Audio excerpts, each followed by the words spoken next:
আজকে যারা আমরা মাহফিলে বসতে পেরেছি আমাদের কপাল বড্ড ভালো, বড্ড কপাল ভালো আমাদের। আপনি খেয়াল করেন আজকের দিনটা ছিল সবচেয়ে গজবের বিশ্ব বেহায়াপনা ভালোবাসার দিবস। হয়তো আজকে অনেক যুবকরা মেয়েদের সঙ্গে জেনা করেছে, অনেক নারী তার ইজ্জতকে হারিয়ে বাসায় ফিরে গিয়েছে, অনেক নারী হয়তো বা পবিত্র হয়ে বের হয়ে গিয়েছিল কিন্তু আজকে সে প্রেগনেন্ট হয়ে বাসায় ফিরেছে। বলতে বড্ড লজ্জাবোধ করছি, বাট এটাই বাস্তব। আজকালকার মেয়েদের কাছে ইজ্জত চরিত্রের বেশি একটা দাম খুঁজে পাওয়া যায় না। যদিও বা আমি সবাইকে এক পাল্লায় মাপি না, আমি বিশ্বাস করি লক্ষ কোটি ভালো মেয়েও আমার বাংলার মাটিতে আছে, তবে দুই একজন মেয়ে খারাপ হওয়ার জন্য হাজার হাজার চরিত্রবান মেয়েদের বদনাম হয়ে যায়, ঠিক কিনা বলেন? তো সেই ভালোবাসার দিবস যেমন আজকে বেহায়াপনার দিবস, আবার আজকের রাতটা হচ্ছে শবে বরাত, বরকতপূর্ণ রাত, আমাদের সকলের জন্য একটা বিশেষ সুযোগের রাত। আমরা দোয়া করি আল্লাহ সবাইকে আজকে বেশি বেশি নফল ইবাদত করার তৌফিক দান করুক। পড়েন সবাই আমিন। আমি যা দেখতে পাচ্ছি আজকের মাহফিলের চিত্র, আপনাদের বউ আছে কার কার, তারা একটু হাত তুলবেন। বউ আছে, বউ আছে, আছে, আচ্ছা আচ্ছা, বউ আছে আপনাদের, মাশাআল্লাহ, হাত নামা, হাত নামা। খুব মজায় ছিলেন শীতকালে আপনারা, আচ্ছা আচ্ছা। এবার যাদের বউ নাই, সিঙ্গেল পার্টি, তারা একটু হাত তোলো সবাই। ইন্না লিল্লাহি ওয়া ইন্না ইলাইহি রাজিউন। তোমাদের কারো বউ নাই? আমি বিশ্বাস করি না, না না, সত্যি নাই, নাই নাই নাই নাই। আহারে, আমি দোয়া করে দিই আল্লাহ সবাইকে দিনদার নেককার বউ দিয়ে দিক। পড়েন সবাই আমিন। আসলে শীতকালে যার বউ নাই তার জীবনে কিছুই নাই যুবক ভাইরা, বলো। আমি তো অলওয়েজ ওপেন ডিক্লেয়ার দেই। আজকে বিকালের মাহফিলও ডিক্লেয়ার দিয়ে আসছি যে আমাদের যুবকদের চরিত্র কম্বল দিয়ে ঠিক করা যাবে না, ল্যাব দিয়ে ঠিক করা যাবে না। যুবকদের চরিত্র ঠিক হবে একমাত্র বিয়ের দ্বারা, বইয়ের দ্বারা। আব্বা বোঝে না রে, আব্বা বোঝে না। আসলে সত্য কথা কি জানো, বাবারা কিন্তু মাঝে মাঝে বুঝে, তবে আমি একটু ইঙ্গিত করে কথাটা বলছি, আশা করছি আপনারা ইঙ্গিতেই বুঝে যাবেন। কিছু বাবা বুঝলেও বেশিরভাগ মেয়েরা আজকে বাংলাদেশে এইটা ছাড়া বিয়ের পিড়িতে বসতে চায় না।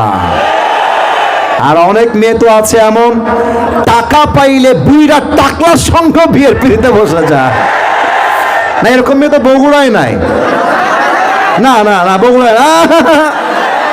আরে নাই রে ভাই, থাকলে আল্লাহ হেদায়েত দান করুক। পড়েন সবাই আমিন।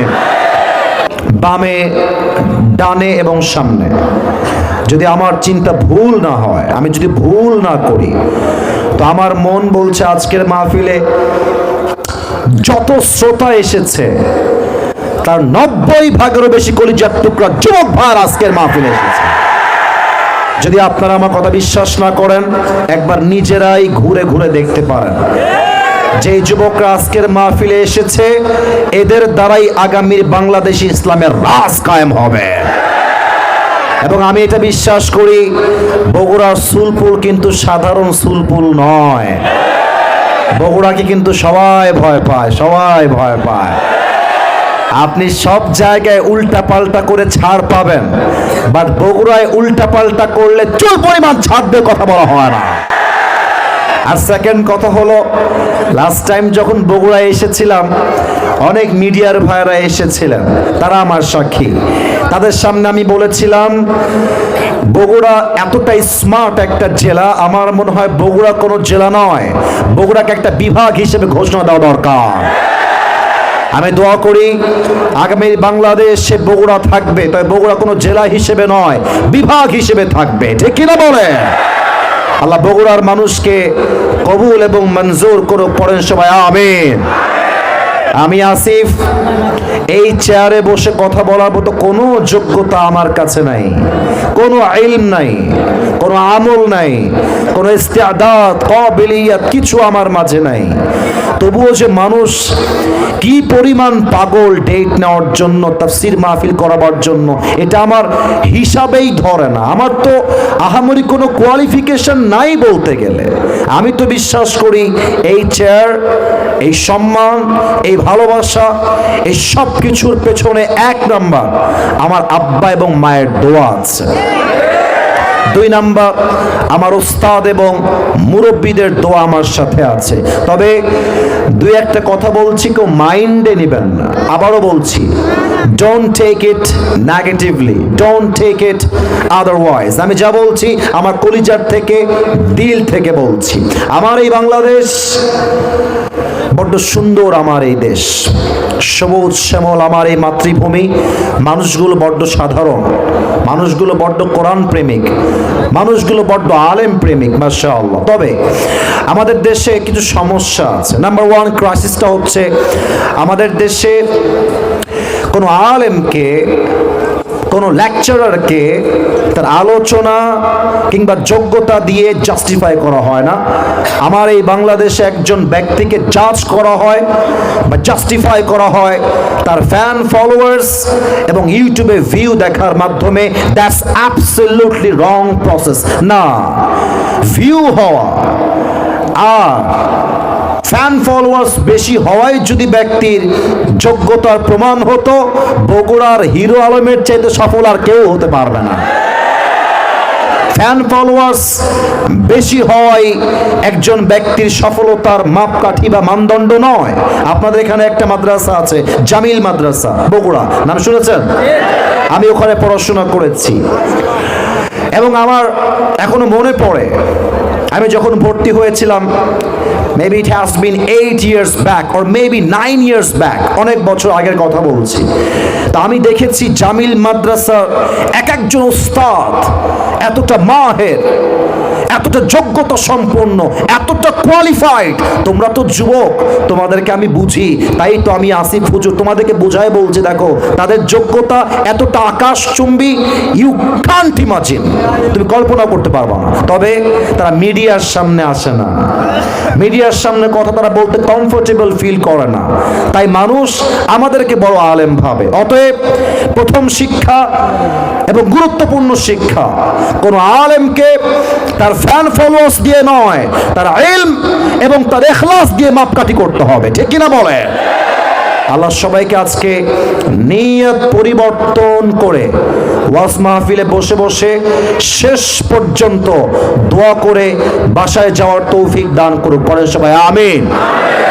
আচ্ছা, এখানে একটা স্লিপ দিয়েছেন, বাজে কোনো স্লিপ না, এটা ভালো স্লিপ দিয়েছেন, এটাতে আমার কোনো আপত্তি নাই। তবে একটা বিষয় কি, মাইকে একজন বললেন যে আমাদের কোনো কালেকশন নেই। আমি এটা শুনলাম, আপনারা শুনছিলেন ওই সময়? উনি বলছিলেন যে আমাদের আর কোনো কালেকশন নাই। তো আমি ভেবেছিলাম যে আমি এসে রুমালটা পাঠিয়ে দিব। তো উনি যখন বললেন কালেকশন নাই, তা আমি আর অন্যদিকে গেলাম না। তো যেহেতু আপনারা স্লিপ দিয়েছেন, এটা আমি শেষের দিকে করলে ভালো হবে, শেষের দিকে গিয়ে। কথা কি আমার ঠিক আছে নাকি? ঠিক আছে, ওকে।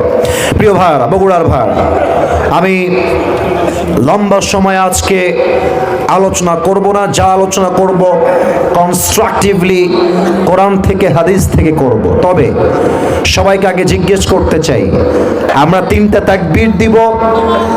প্রথম তাকবীর দিবেন আমার প্রিয় বিবাহিত ভাই, সেকেন্ড তাকবীর দিবেন আমার প্রিয় সিঙ্গেল ভাই।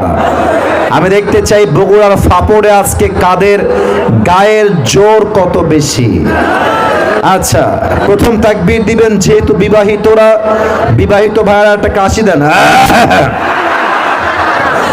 দেখা যাক কাদের গায়ের জোর কত বেশি। বিবাহিত ভাইরা, সিঙ্গেলরা চুপ থাকবে। বিবাহিত ভাইরা, নারে তাকবীর। মাশাআল্লাহ, মাশাআল্লাহ, ইট ইজ অ্যামেজিংলি অ্যাপ্রিশিয়েটেড। খুব ভালো ছিল, খুব ভালো ছিল। এবার আমার সিঙ্গেল ভাইদের পালা। সিঙ্গেলরা কাশি দেবা একটু পরে। এই তুমি সাউন্ডটাকে আর একটু ইউটিলাইজ করো, আর একটু বাড়াও, দুই পাশে সাউন্ড বাজতেছে না আমার কানে, আর একটু বাড়ায় দাও। সিঙ্গেলরা কাশি দাও। আপনারাই নাম্বার দিবেন, আমার আলেম ওলামা আছেন, আমার যুবক ভাইয়েরা স্টেজে মান্যগণ্য মুরব্বীরা আছেন, তারা নাম্বার দিবে, আমি চুপচাপ হয়ে যাব। সিঙ্গেলরা দিবেন, বিবাহিত ভাইয়েরা they are not allowed here. Single ভাই নারে তাকবীর।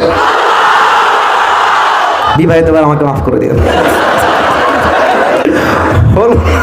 হলো না। আজকে আমার সিঙ্গেল ভাইয়েরাই পাস করেছে, ঠিক কিনা বলেন? এবার আমরা সবাই মিলে তাকবীর দিব, perfect sound, now it is perfect, keep it continue, যা আছে এটাকে এমনিই রাখো।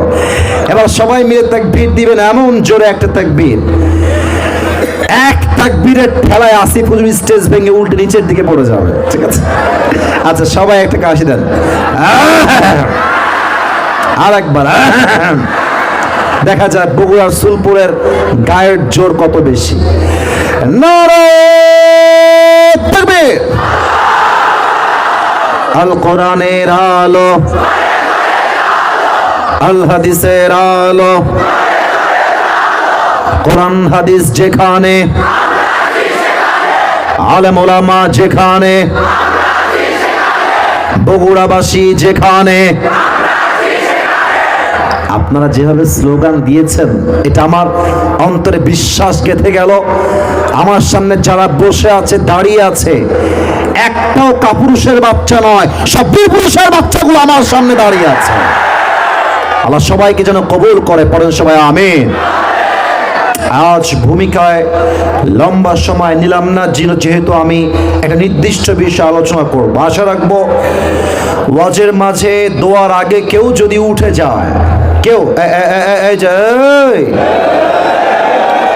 ঠ্যাং একদম জায়গায় ভেঙে রেখে দিব রে। ভালোবাসার সাথে বলছি, আপনারা আমার কলিজা, আপনারা আমার ভালোবাসার জায়গা।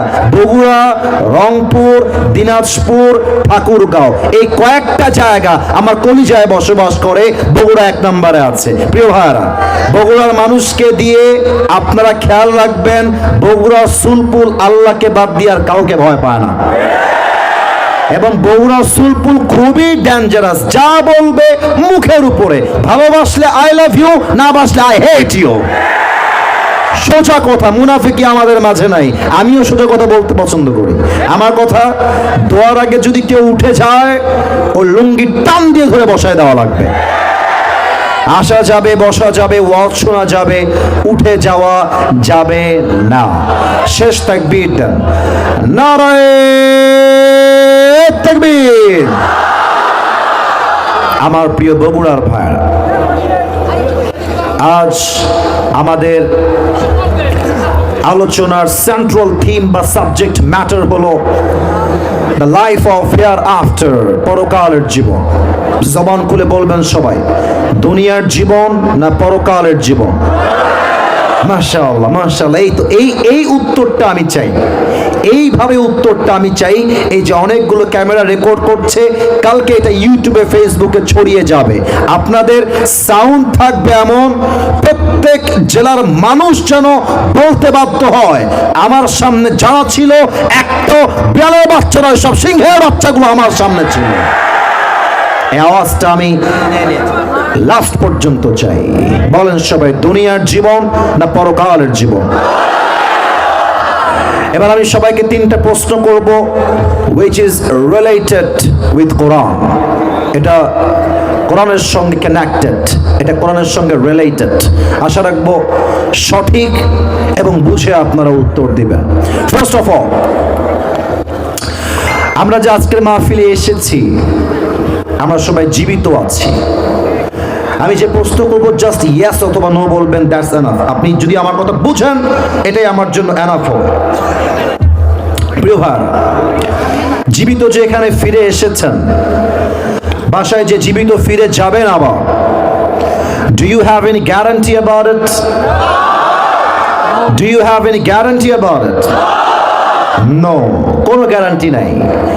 এসেছি জীবিত, হতে পারে আমার বাসায় লাশ ফিরে যাবে মুর্দা। কোরআনে আল্লাহ তাআলা কি বলেছেন খেয়াল করবেন। আল্লাহ রাব্বুল আলামিন বলেছেন লিকুল্লি উম্মাতিন আজাল إذا جاء أجلهم فلا يستأخرون ساعة ولا يستقدمون আল্লাহ বলছেন প্রত্যেকটা বান্দার জন্য আমি আল্লাহ রাব্বুল আলামিন মৃত্যুর একটা সময় সীমা বেঁধে দিয়েছি, যার সময় যখন শেষ হয়ে যাবে তার এক মুহূর্ত আগেও হবে না, এক মুহূর্ত পরেও হবে না। মালাকুল মওতের মাধ্যমে দুনিয়ার থেকে উঠায় নিবে একজন, তিনি কে? এক নাম্বার শেষ। দুই নাম্বার, এটা একটু বুঝে বলবেন। The world we are living now, আমরা যেই জগতে এখন আছি, এটা কি পরকালের জগৎ না ইহকালের জগৎ? মাশাআল্লাহ, মাশাআল্লাহ, রাইট আনসার। আবার বলছি, পরকালের জগৎ না ইহকালের জগৎ? ইহকালের জগৎ। This is the worldly life, দুনিয়ার জীবন। আচ্ছা বলেন তো বগুড়ার ভাইরা, আল্লাহ রাব্বুল আলামিন দুনিয়ার জীবনকে বেশি উত্তম বানিয়েছেন না পরকালের জীবনকে বেশি উত্তম বানিয়েছেন? এটার দলিল কোরআনে আছে। 30 নম্বর পারা সূরাতুদ দুহার 4 নম্বর আয়াত। আল্লাহ রাব্বুল আলামিন বলছেন, বান্দা শোনো শোনো, ওয়ালাল আখিরাতু খায়রুল লাকা মিনাল উলা। আল্লাহ বলছেন, বান্দা দুনিয়ার জীবনটা আসল উত্তম জীবন নয়, বরং দুনিয়ার জীবনের চাইতে আখিরাতের জীবনকে অধিক উত্তম করে বানিয়েছে একজন, তিনি কে? That means the life of hereafter is much more better than this worldly life. Allah Ta'ala বলছেন, দুনিয়ার জীবনটা it is not the best life, এটা আসল এবং উত্তম জীবন নয়, বরং দুনিয়ার জীবনকে সবচেয়ে উত্তম করে বানিয়েছে একজন, তিনি কে? দুই নাম্বার শেষ ভালো যার সব ভালো তা। শেষ প্রশ্ন, আপনারা হয়তো আমাকে ফেসবুকে আগে দেখেছেন নাকি? আমাকে তো আপনারা আগের থেকে চেনেন নাকি? তার মানে আজকে আপনারা আমাকে ফেস টু ফেস অনেকেই সরাসরি দেখলেন, আর আগে ইউটিউবে ফেসবুকে অনেকে দেখেছেন বলে আমি যতটুকু জানি। আচ্ছা আমাকে একবার বুঝে উত্তর দেন তো, আজকে আপনারা সবাই আসিফ হুজুরকে সরাসরি দেখলেন, যে মানুষটা আসলে সরাসরি দেখতে কেমন, লম্বা কেমন, মুখের দাড়ি কেমন, চেহারা কেমন, একটু বুঝে উত্তর দেন তো। আমার হাইট দেখে না, আমি চেহারা রূপের প্রশংসা চাচ্ছি না, মেহেরবানি করে বোঝান। আমার দাড়ি এবং আমার হাইট এবং আমার চেহারা দেখার পরে আপনার আনুমানিক আমার বয়স কত মনে হচ্ছে? আনুমানিক 32, 28, 30। আর কোনো মতামত? 27। আচ্ছা, কারো মতামত একদম সঠিকও না, আবার একদম পরিপূর্ণ ভুলও না। আচ্ছা এবার আমাকে উত্তর দেন, এখানে এমন কোন মুরব্বী আব্বা জান কি এসেছেন? একটু হাত তুলতে হবে, আব্বা জান আগে একটু প্রশ্ন বলছেন। এমন কোন মুরব্বী আব্বা জান কি আজকের মাহফিলে এসেছেন যার বয়স 50 প্লাস, 50-এর বেশি? যদি থাকেন বেয়াদবি দিবেন না, একটু ডান হাতটা তুলে দেখাবেন। 50-এর বেশি বয়স? 1, 2, 3, 4। মাশাআল্লাহ, মাশাআল্লাহ, অনেকে। আব্বা জানরা হাত নামা, হাত নামা। এবার আমাকে জবাব দেন, বলেন তো সবাই, দুনিয়ার জীবন বেশি লম্বা না আখিরাতের জীবন বেশি লম্বা? এই আওয়াজ নাই কেন? দুনিয়ার জীবন বেশি লম্বা না আখিরাতের জীবন বেশি লম্বা? শুধুই কি লম্বা না অনেক লম্বা? অনেক অনেক অনেক লম্বা। কত লম্বা বোঝাবার জন্য জাস্ট একটা আয়াত রেফারেন্স হিসেবে কোট করছি। 30 নম্বর পারা, 4 নম্বর পৃষ্ঠা, সূরাতুন নাজিআতের 46 নম্বর আয়াত, এবং সেটাই হচ্ছে লাস্ট আয়াত অফ দিস সূরা, সর্বশেষ আয়াত। আল্লাহ রাব্বুল আলামিন বলছেন, বান্দা শোনো শোনো, কান্নাহুম ইয়াওমা ইয়ারাউনাহা লাম ইয়ালবাসু ইল্লা আশিয়াতান আও দুহাহা। পরকালের জীবন কত বিশাল লম্বা হবে, জাস্ট একটা আয়াত বোঝার জন্য যথেষ্ট হবে।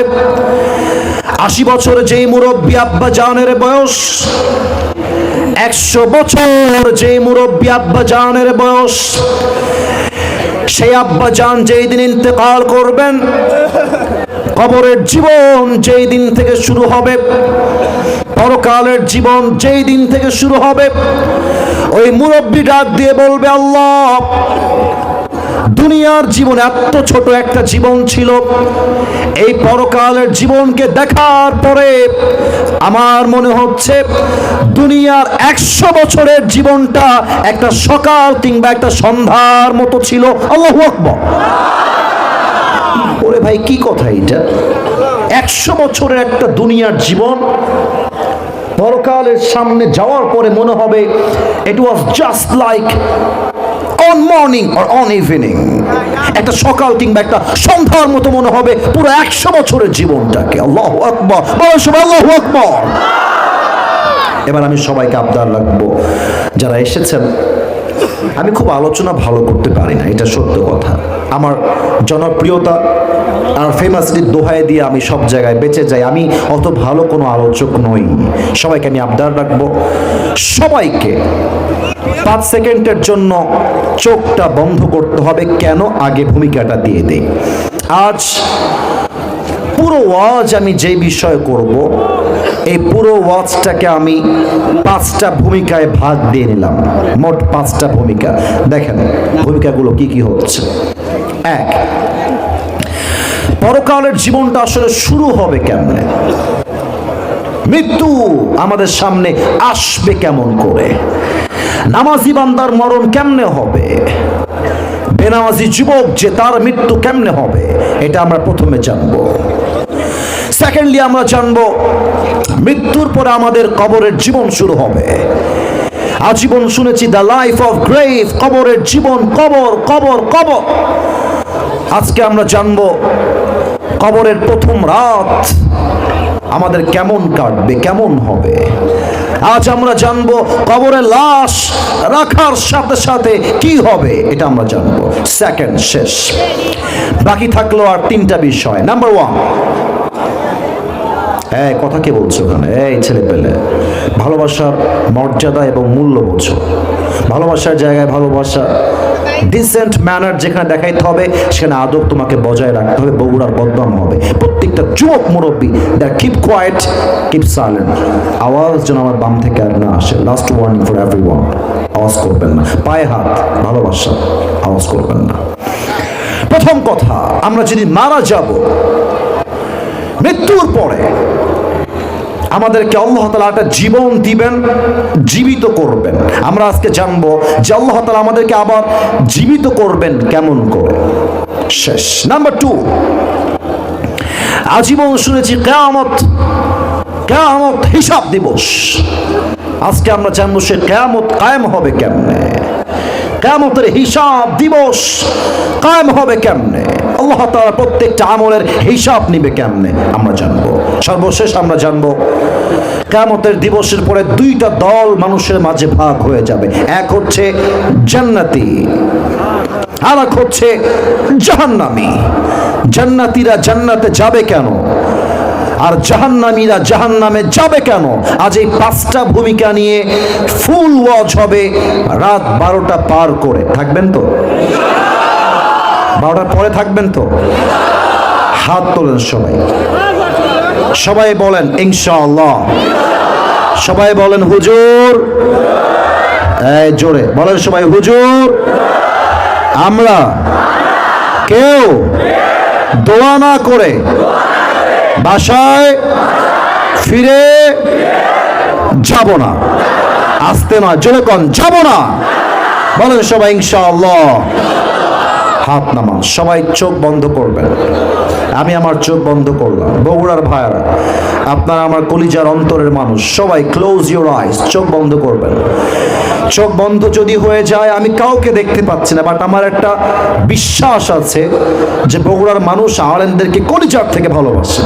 সবাই চোখ বন্ধ করেন, এবার মাথা নিচু।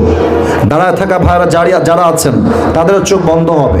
চোখ বন্ধ হয়ে গেলে সেকেন্ড স্টেপ হচ্ছে মাথা হয়ে যাবে নিচু। আমি কাউকে দেখতে পাচ্ছি না, যদি মাথা নিচু হয়ে যায়, এবার আসুন শেষ কথা। জাস্ট এই মুহূর্তে সবাই চোখটা বন্ধ করে ভাববেন,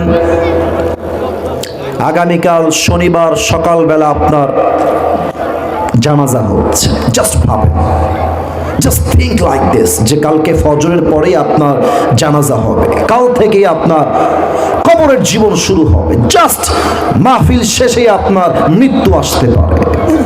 নিজের মৃত্যুকে স্মরণ করেন, নিজের কবরকে জাস্ট 5টা সেকেন্ডের জন্য পরিপূর্ণ স্মরণ করবেন। শুরু করেন স্মরণ করা। আমি 1 থেকে 5 করছি। 1, 2, 3, 4, 5। বগুড়ার ভাইরা চোখ খুলবেন, আমার দিকে তাকাবেন, মাথা উঁচু, চোখ খুলবেন, মাথা উঁচু। আসুন আমরা প্রথম কথায় ঢুকে যাই। প্রথম, নামাজি বান্দার মরণ কেমন হবে? মালাকুল মউত যখন নামাজি বান্দার সামনে আসবে, মালাকুল মউতের চেহারা হবে সাদা ধবধবে ফর্সা।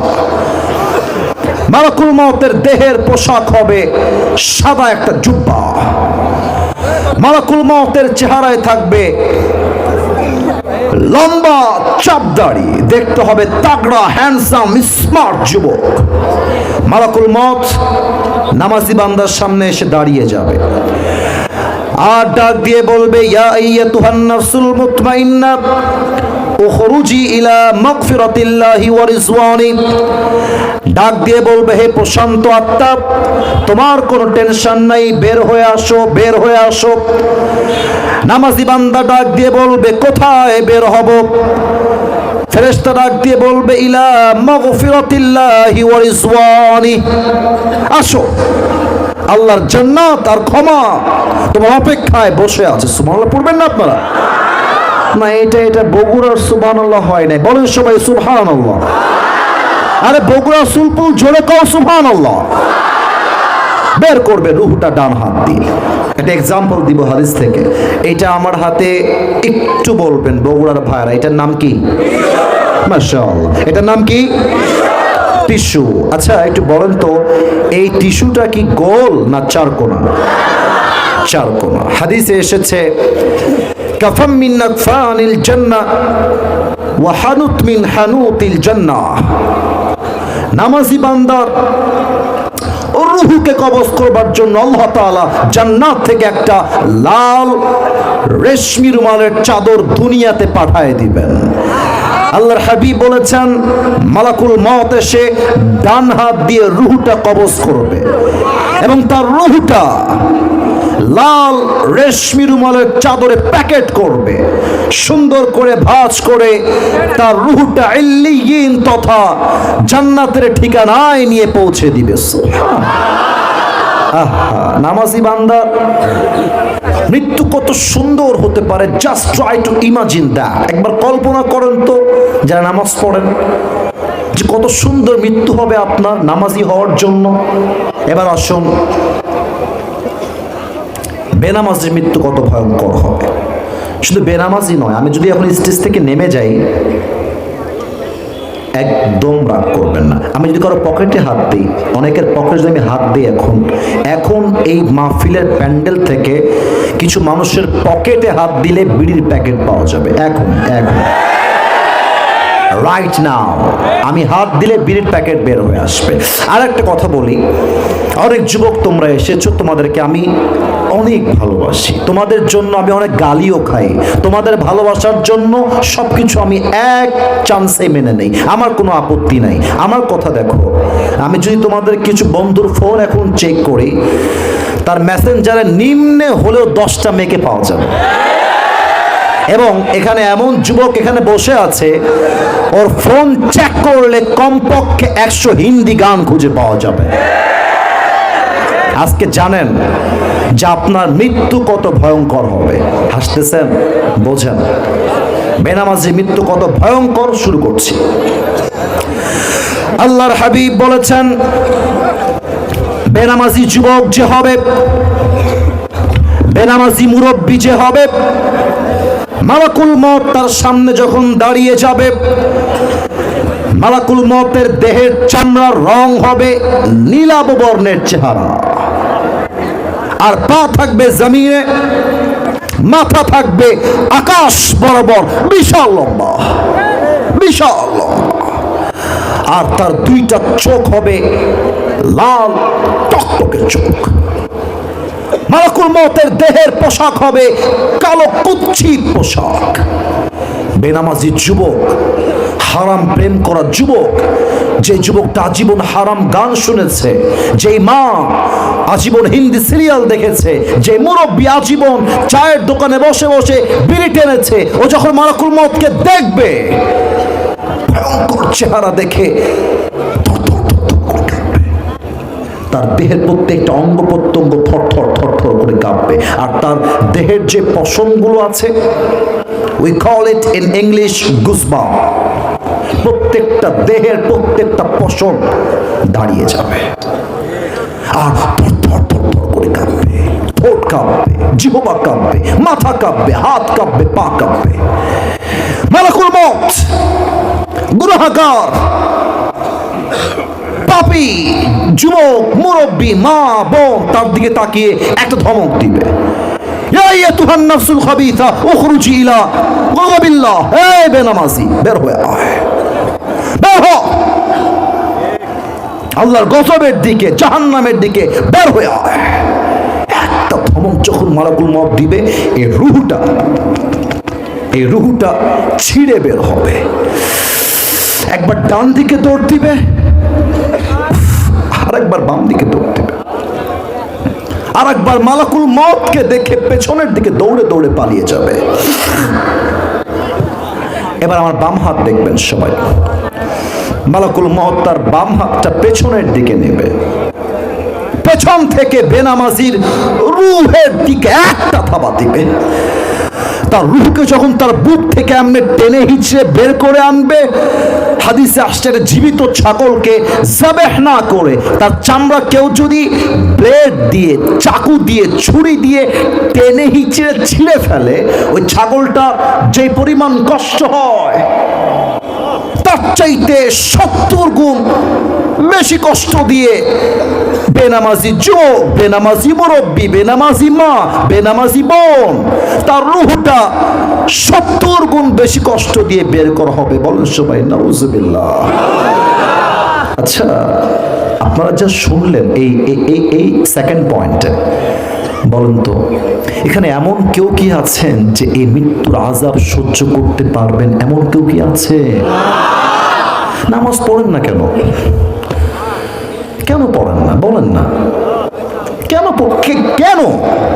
আল্লাহর দেওয়া রিজিক, আল্লাহর দেওয়া জীবন, আল্লাহর দেওয়া বাড়ি, আল্লাহর দেওয়া গাড়ি, আল্লাহর দেওয়া বউ, আল্লাহর দেওয়া মা, আল্লাহর দেওয়া বাবা, আল্লাহর দেওয়া সম্মান, আল্লাহর দেওয়া গাড়ি, সব তো আল্লাহর দেওয়া। সব জায়গায় সময় দেওয়ার মতো সময় আছে। আল্লাহকে দিনে মাত্র 5টা বার সময় দিবেন, এই সময়টা নাই। আপনি এত বড় গাদ্দার, আপনি এত বড় বেঈমান, কেন নামাজ পড়েন না? বলেন না। ভাবেন তো একবার, যদি আজকে আপনার জীবনের শেষ মুহূর্ত হয়, আপনার মৃত্যু কতটা ভয়ঙ্কর হতে পারে। Just try to feel it. একটু ভাবেন। আপনার রূহ যখন কবজ হয়ে যাবে, আপনার নিথর লাশ দুনিয়ায় পড়ে থাকবে। বাস, লাশ যখন পড়ে থাকবে, এবার হবে কবরের খেলা, কবরের জীবন।